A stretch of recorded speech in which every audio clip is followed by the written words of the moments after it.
Welcome to Trump Breaking News Network, your daily source for up-to-date news on the political scene of Donald Trump, his presidency, American politics and conspiracies. Please subscribe to receive notice of our daily updates. Also share with your friends and your social media. We encourage you to like our videos and give your comments.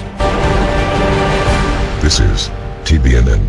President Trump officially follows through on promise he made to Pakistan.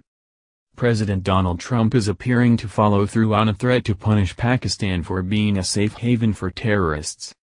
The White House has announced it will freeze all security assistance to the country until it begins to cooperate more with the U.S. government and military in combating terrorism.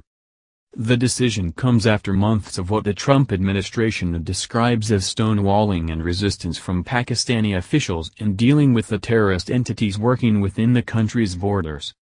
Pakistan has played a double game for years, UN Ambassador Nikki Haley stated as she announced the White House would continue to withhold $255 million in already budgeted military aid, according to the Wall Street Journal. The double game Haley is referring to is Pakistan's manner of working with both the U.S. government and radical Islamist groups. The UN ambassador said that, along with working with the U.S. on strategic missions, Pakistan at the same time harbors terrorists that target American troops deployed in Afghanistan.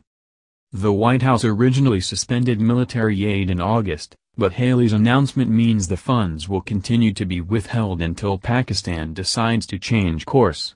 Moreover, the U.S. government could decide to hold back even more of the gravy train. Taking the issue one step further on Thursday, the White House vowed to freeze over $1 billion in other forms of security aid, which could bring the total amount of security assistance withheld from Pakistan to around $1.3 billion. However, the Islamic Republic would still be getting lots of money from the U.S. regardless.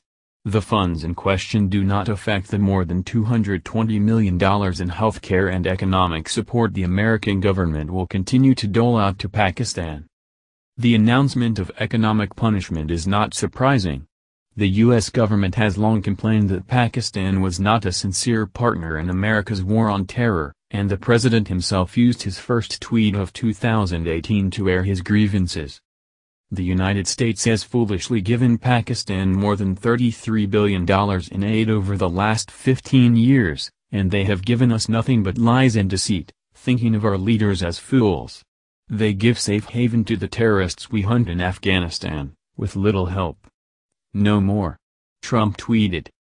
The already strained relationship between the two countries has further deteriorated after Pakistan refused to allow Washington to interrogate a captured member of the Haqqani network, a terrorist group that for years held prisoner a Canadian-American family until the U.S. strong-armed Pakistan into freeing them.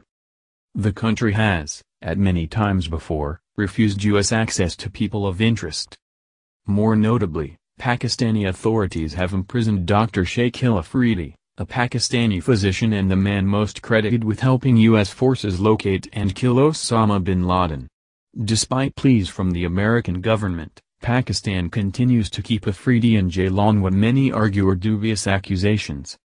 The Trump administration has clearly lost patience.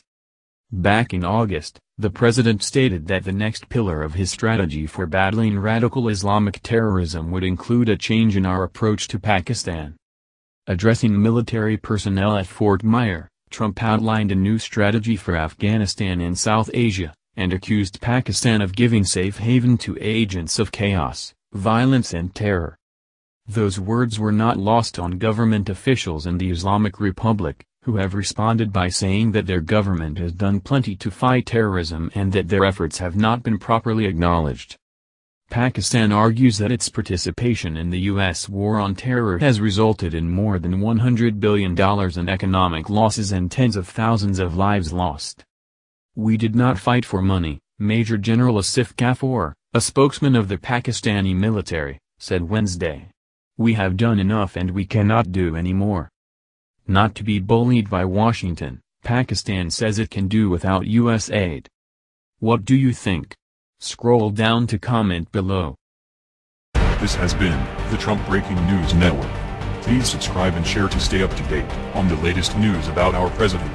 Be informed.